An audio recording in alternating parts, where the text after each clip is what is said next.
Welcome back to our channel. Today we're diving into how to disable chat notifications on Instagram when you're using your PC. If constant notifications are interrupting your flow, this quick guide will help you regain your focus. Let's get started. First, open your Instagram account on your PC. Just enter your credentials and access your feed. Once you're logged in, look to the bottom left corner of the screen. You'll see a 3-line More icon. Click on that to expand the menu. Next, from the menu that appears, choose Settings. This will take you to a new window with various options. After that, click on Notifications.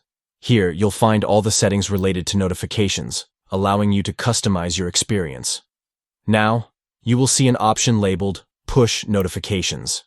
Click on that to access even more notification settings.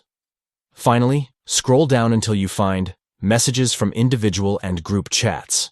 This is where you can manage notifications for all your chats. Simply choose Off. By doing this, you'll no longer receive pop-up notifications whenever someone messages you, giving you peace of mind to focus without distractions. And there you have it. You've successfully disabled chat notifications on Instagram on your PC.